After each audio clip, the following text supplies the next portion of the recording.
मैं समझता हूं कि भारत के साथ डायलॉग होना चाहिए, ट्रेड भी शुरू होना चाहिए। हालांकि ट्रेड आपका सिर्फ आलू टमाटर चावल चीनी से आगे कुछ नहीं है, क्योंकि आपके पास तो चीज बेचने को है ही कुछ नहीं है। आप क्या बेचेंगे वहां? उनके पास तो चलो, उनके पास तो अद्वियात हैं, आईटी टेक्नोलॉजी है, सब कुछ। आप जरा सोचें भी तो सही बैठ के, आप कौन सी चीज मैन्युफैक्चर कर रहे हैं जो एक्सपोर्ट कर सकते हैं आप? भाई ये आप इस वक्त तो मरने के बिल्कुल करीब हैं।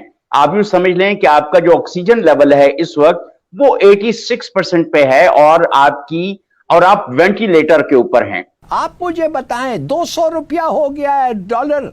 आप मुझे बताएं 200 रुपया हो गया डॉलर और आप पूछिए मईशत का हालत है। मैं आपको कहता हूं मईशत कोलैप्स नहीं कर रहा है, इट हैज कोलैप्स। तो क्या हम, मेरे ख्याल में हम लोग समझते नहीं है कि किस किस्म की सिचुएशन हम इस वक्त फेस कर रहे हैं। कोई भी सोच तो आपकी है ही नहीं। इस नेशनलिज्म का फुकदान है। आपने कभी सोचा ही नहीं कि पाकिस्तान को तरक्की किस तरह देनी है। जो ट्रेड मिनिस्टर इंडिया में भेजा गया, बहुत अच्छी खबर है। मैं कहता हूं एब्सोल्युटली आई रिकमेंड, बल्कि मैं कहूंगा डायलॉग शुरू करें बायलैटरल, और कश्मीर पे भी डायलॉग करें। आपने बिल्कुल, America is receiving it very well. Tony Blinken ने उनसे बात की है, बायलैटरल टॉक्स यहां भी शुरू होने वाली हैं। मेरे ख्याल में Pakistan is on a right track. और ये जो अमर बिल मारूफ और ये बातें छोड़े, ये मजहबी इनकलाब जो आप चाहते हैं, जो आपने ड्रामा शुरू कर रखा है, बल्कि अब तो यहां तक आपके एक मिनिस्टर पीटीआई के ने तो अगले दिन तकरीर करके जो सत्यानाश फेर दिया।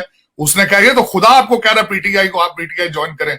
आपको तो खुदा कह रहा है कि आप ये मैंने जिंदगी में जो कुछ किया नौज बिला आपने मजहबी सेक्ट बना लिया है। वतन की फिक्र कर नादा, मुसीबत आने वाली है। तेरी बर्बादियों के मशवरे हैं आसमानों पर। पाकिस्तान जाए भाड़ में, चाहे 8 टुकड़े हो या 20 टुकड़े हो। इंडिया से अगर बातचीत शुरू हो जाए तो ट्रेड वहां से स्टार्ट हो जाए, तो क्या ये है कुछ आपको नजर आ रहा है इस तरह निकल सकते हैं सिचुएशन? मैं आपको आलिया, जो शहबाज शरीफ साहब के पास सबसे बड़ा कार्ड जो ये है कि he is a first time prime minister. दूसरा इनकी हिस्ट्री है ट्रेड रिलेटेड। दूसरा इनके भारत के साथ रिलेशनशिप पॉजिटिव थे। ये इनके पास कार्ड्स हैं ये, और इनके कार्ड को दुनिया एक्सेप्ट करना चाहती है। आपने देखा होगा, ना सिर्फ अमेरिका ने ग्रीन सिग्नल दिया है, चाइना से अच्छी खबरें आई, रशिया तक की अच्छी खबरें आई, भारत से अच्छे सिग्नल आए। मैं ये क्वेश्चन करना चाहूंगा, मेरे यूथ के भाई तो सारे ये कहते हैं कि ये जो बिलावल भुट्टो जा रहे हैं अमेरिका, और जो अमेरिका का एम्बेसडर आ रहा है, ये वही जो हमारे मरासले में लिखा हुआ था कि इमरान निकालो तो सब ठीक है, ये उस ठीक होने का सिलसिला है। हालांकि मैं इससे एग्री नहीं करता, क्योंकि वो मरासले था, 2 नंबर था वो, उसका कोई बैकग्राउंड नहीं है। लेकिन मैं समझता हूं कि भारत के साथ डायलॉग होना चाहिए। मैं समझता हूं कश्मीर पे भी डायलॉग होना चाहिए, ट्रेड भी शुरू होना चाहिए। हालांकि ट्रेड आपका सिर्फ आलू टमाटर चावल चीनी से आगे कुछ नहीं है, क्योंकि आपके पास तो चीज बेचने को है ही कुछ नहीं है। आप क्या बेचेंगे वहां? उनके पास तो चलो, उनके पास तो अद्वियात हैं, आईटी टेक्नोलॉजी है, सब कुछ। आप जरा सोचें भी तो सही बैठ के, आप कौन सी चीज मैन्युफैक्चर कर रहे हैं जो एक्सपोर्ट कर सकते हैं आप? मेरा आपने आज तक तवज्जो ही नहीं दी। आपने बिजली के सब्सिडी नहीं दी आज तक किसी इंडस्ट्री को। आपने हर चीज इतनी महंगी कर दी। कोई भी सोच तो आपकी है ही नहीं। इस नेशनलिज्म का फुकदान है। आपने कभी सोचा ही नहीं कि पाकिस्तान को तरक्की किस तरह देनी है। जब आप बच्चे छोटे छोटे लौंडे लपाड़े बाहर से ग्रीन कार्ड होल्डर और ब्रिटिश ले आएंगे, वो यही है। वो तो प्रोटोकॉल सारा दिन पुलिस की गाड़ियों के सारे एंजॉय करते हैं। उनको क्या पता है पॉलिसी क्या चीज? उनका तो मसाइल ही नहीं पाकिस्तान के, उनके इश्यूज नहीं है पाकिस्तान के। तो ये चीजें जो आप बता रही हैं तो मस्ट हैं। इनको फौरन से पहले जो ट्रेड मिनिस्टर इंडिया में भेजा गया, बहुत अच्छी खबर है। मैं कहता हूं एब्सोल्युटली आई रिकमेंड, बल्कि मैं कहूंगा डायलॉग शुरू करें बायलैटरल, और कश्मीर पे भी डायलॉग करें। आपने बिल्कुल, America is receiving it very well. Tony Blinken ने उनसे बात की है, बायलैटरल टॉक्स यहां भी शुरू होने वाली हैं। मेरे ख्याल में Pakistan is on a right track. और ये जो अमर बिल मारूफ और ये बातें छोड़े, ये मजहबी इनकलाब जो आप चाहते हैं, जो आपने ड्रामा शुरू कर रखा है, बल्कि अब तो यहां तक आपके एक मिनिस्टर पीटीआई के ने तो अगले दिन तकरीर करके जो सत्यानाश फेर दिया। उसने कहा ये तो खुदा आपको कह रहा है पीटीआई को, आप पीटीआई ज्वाइन करें।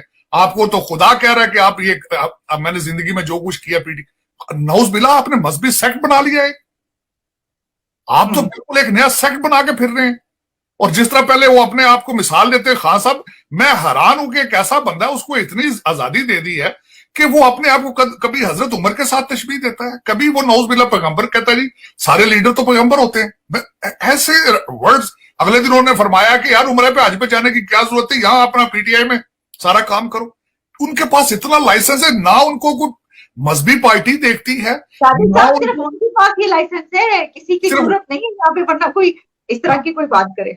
उन्होंने, बराक ओबामा ने डिसीजन ले लिया था कि हमने भारत को वहां एक स्ट्रॉन्ग एलाय बनाना है अगेंस्ट चाइना, और उसके ऊपर उनकी पॉलिसी है, they are standing up to it. आपकी करप्शन की स्टोरियां हैं, आपकी दहशतगर्दी की स्टोरियां हैं, वंस वाइल वो गर्दिश करती हैं, लेकिन वो भी सिर्फ वॉशिंगटन डीसी के अंदर चंद पढ़े लिखे लोगों के बारे में। आम जनरल पब्लिक को तो पता ही नहीं कि पाकिस्तान है कहां पे। अब मुझे ये लफ्ज इस्तेमाल करने की इजाजत दीजिए कि पाकिस्तान $6 अरब के लिए जलीलो ख्वार हो रहा है। चाइना के साथ भारत के सरहदी तनाजे भी हैं, लेकिन इसके बावजूद चाइना जो है वो भारत की मंडी है, और भारत की जो चीजें हैं वो चाइना, दोनों की जो इंपोर्ट एक्सपोर्ट है वो they are going very well, और उसमें कोई फर्क नहीं आ रहा। वहां पे सरहदों के ऊपर फौजी एक दूसरे के साथ गुत्थम गुत्था हो रहे हैं, मुक्का-मुक्की हो रहे हैं, गोलियां भी चल रही हैं, सारा कुछ हो रहा है। लेकिन इसका मतलब यह है कि नरेंद्र मोदी जैसे वजीर आजम, जिसको सारे लोग बुरा भला कहते हैं, लेकिन कम से कम जो उनकी फॉरेन पॉलिसी है, जो फॉरेन पॉलिसी मेजर्स हैं, और उनके लोगों के साथ, दूसरे मुल्कों के साथ जो दोस्ताना रवैये हैं, फखर उसको तो देखा जाना चाहिए ना। कम से कम उसके तो हम, वो कोई नारे तो नहीं मारता कि मैं अमेरिका के खिलाफ हूं, मैं रूस के हक में हूं, मैं चीन को। मैं कहता हूं कि इमरान खान साहब ने उस दिन एबटाबाद जलसे में कहा कि जी नरेंद्र मोदी जी को कि उसकी जुर्रत नहीं थी मेरी हुकूमत में को मेरे फौज के खिलाफ, हालांकि ना उसने कभी हमारे फौज के खिलाफ कोई ऐसी बात की, न इमरान खान का कभी नाम दिया और ना कोई और। वो अपनी पॉलिसी लेके और वो उसको आगे लेके जा रहे हैं। सर अमेरिका के साथ ताल्लुकात, सर अरब दुनिया के साथ उनके ताल्लुकात किस लेवल पे हैं बहुत। और देखें, हाँ आप बिल्कुल सही कह रहे हैं। अब ये देखें, ये कह रहे हैं ना कि उसमें मोदी ने, वजीर आजम नरेंद्र मोदी ने कभी पाकिस्तान की फौज के खिलाफ उस तरह से बात भी नहीं की। Yes sir. और कैन यू बिलीव कि जो पिछला दौरे हुकूमत था इमरान खान से पहले, पीएमएलएन की गवर्नमेंट थी, उसके अंदर दोनों तरफ की फौजों के जो मुतलका इदारे हैं उन्होंने आपस में वो बैकडोर डिप्लोमेसी भी शुरू की थी।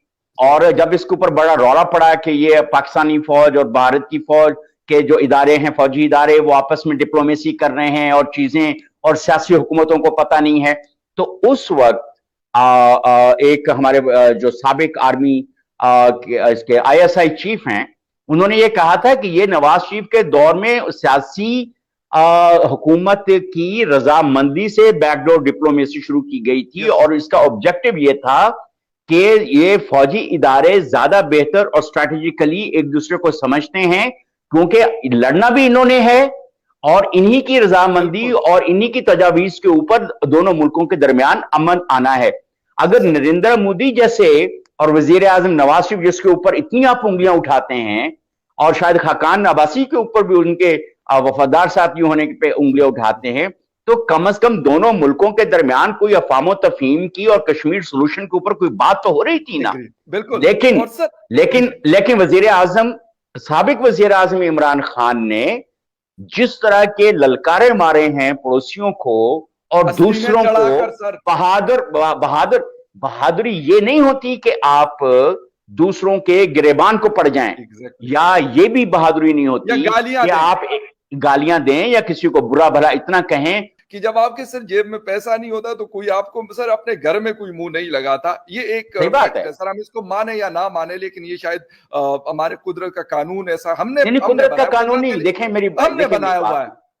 देखें, ये समाजी कहते हैं ना सोशल एलीट, यस, या इकोनॉमिक एलीट, बिल्कुल, ये रूल उन्होंने ही करना है। आप कहते हैं हम यूं कर देंगे, हम वो कर देंगे, उसके बाद कहते हैं खुदा के लिए $1 अरब दे दें, खुदा के लिए $1 अरब दे दें, कशकोल लेके फिर रहे हैं। अब पहली हुकूमत भी फिर रही थी, उससे पहले भी ऐसी सूरत हाल थी।